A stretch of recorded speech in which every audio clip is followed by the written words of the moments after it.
You ever look at a disciplined, totally orderly state and think, wow, that's efficient, right? And then you look at a messy, argumentative democracy and you just have to wonder, how does that even work? It's a feeling a lot of us have. But today, we're going to flip that whole idea on its head. We're going to explore why all that messiness, well, it isn't a weakness at all. It's actually a profound strategic strength. Okay, so let's break this down. On the surface, the comparison seems pretty simple, doesn't it? On one side, you've got the disciplined state. It's all about peak efficiency, absolute order, and this drive for 100% optimization. And on the other side, well, you've got the open society. It seems like it's defined by friction, endless debate, and, let's be honest, what looks a lot like total chaos. One looks like a finely tuned machine, and the other looks like a perpetual argument. So this brings us to the big question, the one that really matters. Which of these systems is actually built to last? Which one can handle the shocks and the surprises that the real world is always going to throw at it? The answer? Well, it might not be the one you think. To figure this out, we first have to talk about something called the efficiency trap. You see, this whole pursuit of 100% optimization, it's incredibly seductive, but it's actually a myth, and it's a dangerous one, because what looks like perfection on the outside often hides a really critical vulnerability on the inside. The key concept we need to grasp here is something called anti-fragility. Now, this isn't just about being tough or resilient. That just means you can take a punch. No, an anti-fragile system actually gets stronger from stressors, from shocks, from volatility and noise. It literally feeds on chaos. And as we're about to see, freedom is the secret ingredient for building a truly anti-fragile society. And this brings us to a really powerful analogy from the world of AI. Think about an authoritarian state that tries to control every little thing. It's kind of like an overfitted machine learning model. It is so perfectly optimized for one specific set of circumstances, one single perfect plan. But the second it runs into something new, something it didn't expect, the entire system can just crash, catastrophically. It has zero flexibility. So, if that brittle, overfitted model is pretty much guaranteed to fail, how do you build a society that does the exact opposite? How do you build one that's anti-fragile? Well, we're going to explore how freedom builds that strength by looking through 5 completely different lenses, from systems theory all the way to ancient military strategy. Let's dive into the first one. First up, let's look at this from a system dynamics point of view. In an open society, things like protests and free speech, they're not bugs in the system, they're actually features. They act like super-sensitive sensors and, more importantly, pressure release valves. When dissent is voiced, social pressure gets released in small, manageable doses. This lets the system constantly self-correct, and it prevents that pressure from building up until, boom, it becomes explosive.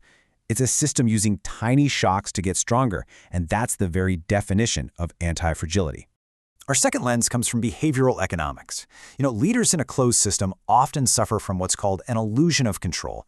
They think they can manage everything perfectly. But because they suppress free information, they're only being fed bad, manipulated data. It's the classic case of garbage in, garbage out. An open society, on the other hand, because it allows for free information, bakes in the ability to admit when it's wrong. And this constant, honest feedback makes the whole system more anti-fragile. I mean, after all, you can't fix a problem that you're not even allowed to see.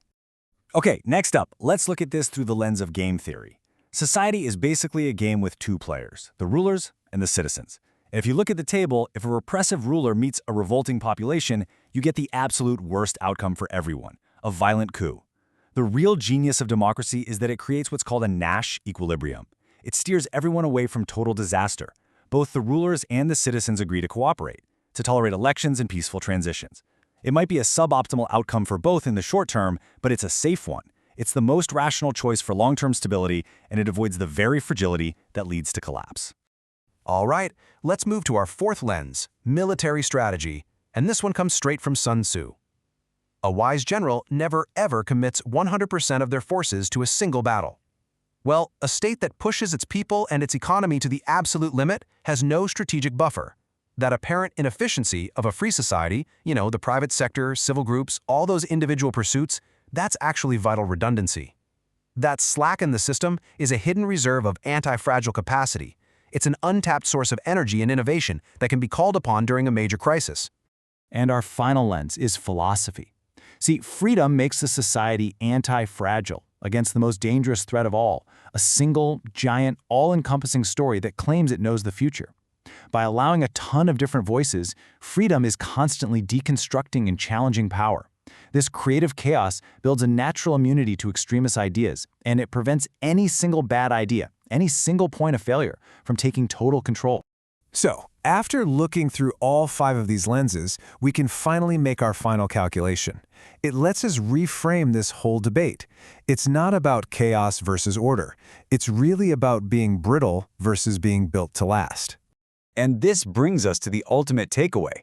Freedom is not some lofty, abstract ideal that we can only afford in the good times. It is not a luxury. It is the most pragmatic, the most robust, and the most effective survival strategy a society has ever developed. It is the objective, calculated choice for long-term resilience. So I'll just leave you with this thought.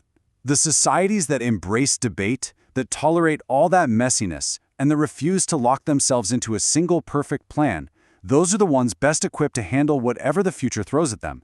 Because really, in a truly unpredictable world, is there anything more dangerous than the illusion of absolute certainty?